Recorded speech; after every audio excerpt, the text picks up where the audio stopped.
আমার শুটিং ডের ব্লগগুলো দেখতে আপনারা খুব পছন্দ করেন, এর জন্য অনেক অনেক ধন্যবাদ। আজকেও এমন একটা ব্যস্ত দিনের ব্লগ নিয়ে আমি হাজির।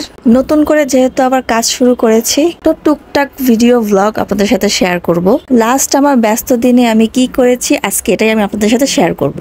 সো আসসালামু আলাইকুম অ্যান্ড হ্যালো এভরিওয়ান। এখন যদিও ঘড়িতে 8টা বাজে, কিন্তু আমার সকাল হয়েছে সকাল 6টায়, কারণ আমার মেয়ে ঘুম থেকে উঠে গিয়েছে অ্যান্ড আমার মা ট্রাই করছে তাকে ঘুম পড়ানোর, কারণ আমাদের দুজনের চোখই অনেক ঘুম।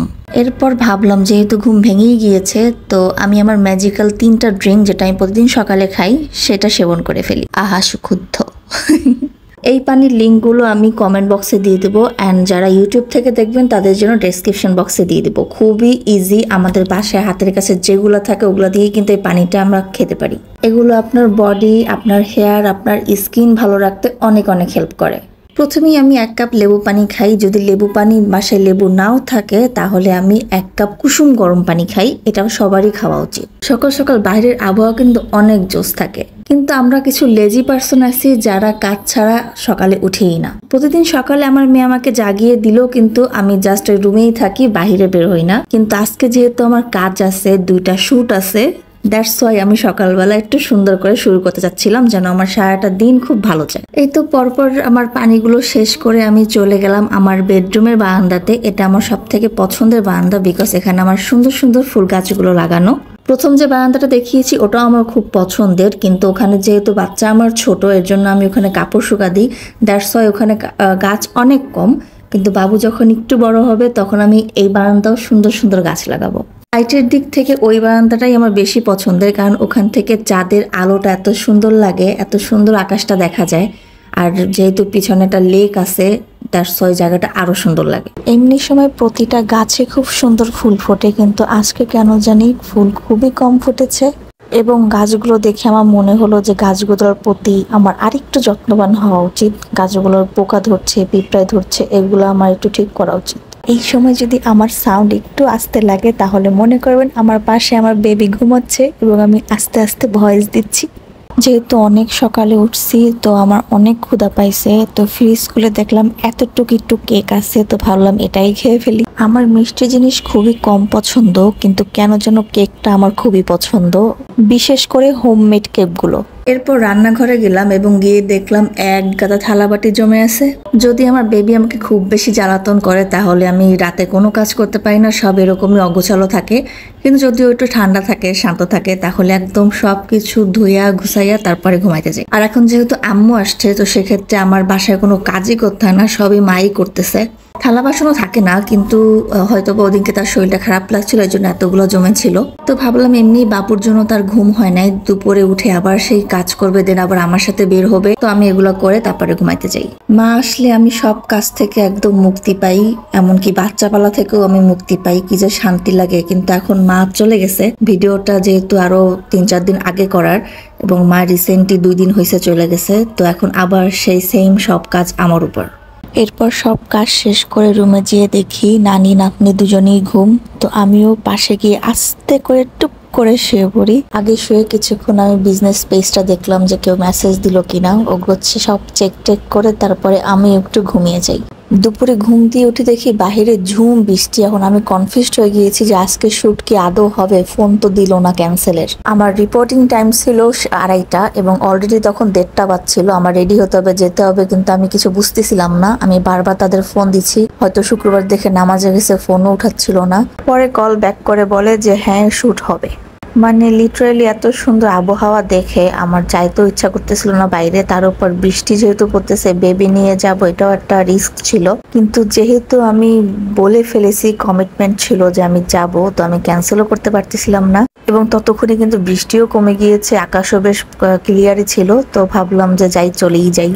আমি মুখ টুক ধুয়ে ফ্রেশ হয়ে চটজলদি রেডি হয়ে নিচ্ছিলাম, আর এদিকে আমার মা আমার বেবিকে খাইয়ে দিচ্ছে। যেহেতু হাতের সময় অনেক কম, মাত্র আধা ঘন্টার সময়ের ভিতরে আমার রেডি হয়ে বের হতে হবে। ফ্রাইডে ছিল, তাও উবার একটা গাড়ি পাচ্ছিলাম না, তো দেখলাম একটা সিএনজি আছে, তো ওইটারই ডাক দিয়ে চলে গেলাম। কোন রকম বাস রেডি হয়েছি। রেডি হওয়ার প্রতি কেমন একটা আগ্রহ ছিল না, কারণ যেহেতু একটা পেজের হেয়ার অয়েলের শুট ছিল, একদম ন্যাচারালি ছিলাম। এই তো চলে আসলাম লোকেশনে। লোকেশনটা ছিল গুলশান 2 শাহাবুদ্দিন পার্ক। লিটারালি আমি এত বছর ঢাকায় থাকা সত্ত্বেও এই প্রথম শাহাবুদ্দিন পার্কে আসছি। জায়গাটা আমার কাছে এত এত এত বেশি ভালো লাগছে, এত সুন্দর নিরিবিলি, এত সুন্দর পরিবেশ। যদিও আমার বাসার বেশ কাছে, কিন্তু তাও তো দূরেই, একটু তো দূরে। যেহেতু শুটের জন্য গেছি, আমি একদম ঘুরে দেখতে পারিনি, কিন্তু নেক্সট আমি একদিন শুধু ঘোরার উদ্দেশ্যেই যাব। অ্যান্ড আমার মেয়ে তো জায়গাটা অনেক বেশি পছন্দ করছে, বিকজ জায়গাটা অনেক খোলামেলা, তার দৌড়াদৌড়ি করতে অনেক সুবিধা হয়। তারপরে এই তো শুটের জন্য ভাইয়ারাও চলে আসছে। একটা জায়গায় বসে একটু রিল্যাক্স হয়ে জাস্ট আমি স্ক্রিপ্টটা পড়ছিলাম যে আমার আসলে কি কি বলতে হবে। অ্যান্ড এই তো শুট শুরু। আসলে স্কিন অ্যান্ড হেয়ার তো খুব সেন্সিটিভ জিনিস, এজন্য আমি সব পেজের সাথে হেয়ার অ্যান্ড স্কিন রিলেটেড কাজ করি না। কিন্তু কসপ্রপ এই পেজটা অনেক নাম করা, অনেক আগের একটা পেজ, আমি আগেও দেখেছি এটা, কিন্তু কখনো কোনো প্রোডাক্ট ইউজ করা হয়নি। কিন্তু আমার কাছে মনে হয়েছে এটা ভালো হবে, সো আমি এর জন্য তাদের কথায় প্রমোশনাল শ্যুট করতে রাজি হয়েছি। তারা আমাকে একটা ভালো সম্মানই দেয় অ্যান্ড আমাকে কিছু তেল এবং আমাকে তাদের কিছু প্রোডাক্ট গিফট করে। আমি অবশ্যই এই প্রোডাক্টগুলো 1 উইক ইউজ করব অ্যান্ড তারপর আমি আপনাদের সাথে সেটার রেজাল্ট শেয়ার করব। যদি পজিটিভ রিভিউ হয় অবশ্যই পজিটিভ বলবো, আর যদি নেগেটিভ হয় তাহলে অবশ্যই নেগেটিভ বলবো। অ্যান্ড যদি ইউজ করার পর আবার ভালো না লাগে তাহলে আমি তাদেরকে ফোন দিয়ে বলবো যে আমার ভিডিও আপলোড দিবেন না, আপনাদের যে টাকাটা ওটা আমি রিটার্ন করে দিচ্ছি। কারণ আমার প্রচার দেখে যদি অনেকে ইউজ করেন সেটা খারাপ হয়, তাহলে সেটার দায়ভার আমি কেন নিব ভাই। আর এদিকে আমার মেয়ে দিব্যি খেলছে, একটু পর পর আমার কোলে আসার জন্য খুব কান্নাকাটিও করছিল, বাট আম্মু ভুলায় রাখতেছিল ওকে। আসলে আমি অনেক প্রমোশনাল কাজ পাই, কিন্তু আমার মেয়েটার জন্য করতে পারি না, বিকজ আমি যখন কাজে যাব বা শুট করব তখন আমার মেয়ের কাছে কে থাকবে, ওকে কে দেখবে, এই একটা কারণে। মা যেহেতু কদিন ছিল, এর জন্য এই শ্যুটটা করতে পেরেছি, না হয় হয়তো এটাকেও না বলতে হতো আমার। শেষ করার পরেই দেখি যে ফোনে আমার নেট ছিল ওই ফোনটা আমার চার্জ নাই, বন্ধ হয়ে গেছে। তো যেহেতু আরেকটা ফোন সাথে ছিল আম্মুর ফোন, ওই ফোনে একটা আপুর কাছ থেকে হটস্পট নিয়ে ওখানে একটা উবার কল দিই অ্যান্ড আমার হাজব্যান্ডকে ফোন দিয়ে বলি যে তাড়াতাড়ি হোয়াটসঅ্যাপে যাও, হোয়াটসঅ্যাপে গিয়ে একটা আপুর নাম্বার আছে, এই নাম্বারটা আমাকে সেন্ড করো।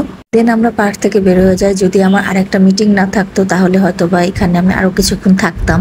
এরপর চলে গিয়েছিলাম নিকেতনে রান আউট ফিল্মসের অফিসে। একটা টিভিসি শুটের স্ক্রিন টেস্টের জন্য আমাকে ডেকেছিল। কাজ করতে এসেও আসলে মায়েদের শান্তি নাই। আমি আগে ভাবলাম যে আমি যেহেতু এখন কাজে ব্যস্ত হয়ে যাব, তার আগে আমার মেয়েকে একটু ফিটারটা বানিয়ে দিই, ও খেয়ে ঘুমিয়ে যাক, যে এমনিতেও আমার কাজের জন্য আজকে ঘুম হয় নাই। এরপর চলে গেলাম অফিসের ছাদে। আমার কিছু পিকচার অ্যান্ড ভিডিও নিল। চুল খোপা, চুল খোলা, বসা, দাঁড়ানো, রাইট সাইড, লেফট সাইড, সব দিক থেকে আমার ছবি নিল ফর স্ক্রিন টেস্ট।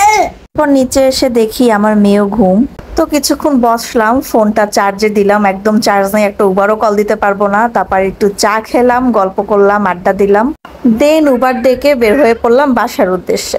এত বেশি ক্লান্ত ছিলাম ওদিন, সকালে জাস্ট ওই 1:30টার সময় একটু কেক খাইছি অ্যান্ড সন্ধ্যা অবধি একদম না খাওয়া। এরপর সন্ধ্যায় বাসায় এসে সবার আগে একটু নুডলস রান্না করি, নিজেও খাই, হাজবেন্ডকেও দিই, বিকজ ও সকাল থেকে না খাওয়া। একজন ব্যক্তি বাসায় না থাকলে কিছু আইনাও খাবে না, কিছু রান্না করেও খাবে না। এরপর একটু রেস্ট নিয়ে তারপর আবারও শাড়ি পরে ফটোশুট, কারণ আরেকটা টিভিসির কথা চলতেছিল যেটার জন্য আমার শাড়ি পরা লুকের দরকার ছিল। তাই শাড়ি পরে ওরকম চুল খোলা, চুল খোপা পরে একটা মিডল ক্লাস বউয়ের একটা ভাব আনার জন্য এরকম শাড়ি পরে ছবি তুলে দিয়েছিলাম। এরপর শাড়িটাই চেঞ্জ করে ভাবছিলাম একটু রিল্যাক্স হব, কিন্তু না, এখন আমার রান্না করতে হবে। এটা ভেবেই এখন কেমন যেন ক্লান্তি আরো বেড়ে যাচ্ছে যে আমার এখন রান্না করতে হবে। চলে গেলাম রান্নাঘরে। যদিও আম্মুই রান্না করতো, কিন্তু আমার মেয়ে ঘুমাচ্ছিল, ঘুম থেকে উঠে গিয়েছে, তাই আম্মুকে বললাম তুমি ওর সাথে থাকো, আমি রান্নাটা কমপ্লিট করে ফেলি। যেহেতু ওয়েদারটা বেশ বৃষ্টি বৃষ্টি ছিল, তাই হুট করে জামাইয়ের আবদার, সে খিচুড়ি আর গরুর মাংস খাবে। তো আর কি, ক্লান্তি থাকা সত্ত্বেও ভাবলাম যে রান্নাটা করেই ফেলি। কাটাকাটি করে সব গুছায় নিলে রান্না করতে আসলে সময় লাগে না। তো বসিয়ে দিলাম ডালে চালে খিচুড়ি, আর এক সাইডে বসিয়ে দিলাম গরুর মাংস। আমার হাতের রান্না কিন্তু অনেক বেশি মজার, এটা আমি বলছি, আমার নিজেরও ভালো লাগে, কিন্তু যারা খায় তারাও কিন্তু অনেক প্রশংসা করে। আমি রান্নাটা আমার মায়ের কাছ থেকেই শিখছি। আমার না ন্যাকা ন্যাকা জাতীয় মেয়ে একদম অপছন্দ। যেমন ধরেন ওই যে বলে না, আমার মেয়ে তো এক গ্লাস পানি ঢেলেও খায়নি, আমার মেয়ে তো প্লেটে ভাত উঠিয়েও খায়নি, একটা থাল পর্যন্ত ধোয়নি, ওই সব মেয়ে আমি নিজেও না, এবং আমি নিজে ওগুলো অপছন্দ করি। আমার মা আমাকে জুতা সেলাই থেকে চণ্ডীপাঠ সবকিছু শিখাইছে। যদিও আমি যত মনোযোগ দিয়ে শিখতাম ব্যাপারটা তাই না, কিন্তু বিয়ের পরে না কেন যেন একটা হয়ে যায়, আসলে মানে শেখাও লাগে না। আমার দুইটা বড় ভাই। আমি আমার মাকে আগেই বলে রাখছিলাম যে মা, যেই মেয়ের মা বলবে আমার মেয়েকে আমি এক গ্লাস পানি ঢেলে খেতে দিই নাই, থালটা পর্যন্ত ধুইতে দিই নাই, ভাতটা পর্যন্ত রুমে গিয়ে দিয়ে আসছি, ওই মেয়ে আনবাই না। অ্যান্ড আমার বড় দুই ভাইয়ের দুজনেরই বিয়ে হয়ে গেছে, মাশাল্লাহ। বউরা একদম ভালো, যদিও বউকে বেশি ভালো করতে নাই, হাজারো আমি ননদ তো। এইদিকে রান্নার ফাঁকে আমি এক গাদা কাপড় চোপড় ধুয়েও ফেলছি। রান্না শেষ, এখন সবাই খেতে বসবো। আসলে আমার হাজবেন্ড সবসময় খাবারের আবদার করে না, খুবই রেয়ার। কখনো হয়তো পোলাও, কখনো খিচুড়ি, কখনো ফ্রাইড রাইস, মাঝে মধ্যেই বলে। তো এর জন্য যখনই বলে তখনই চেষ্টা করি যে রান্নাটা যেন তখনই করে দিতে পারি, তাতে ক্লান্তি থাকে আর ব্যস্ত থাকি ব্যাপার না।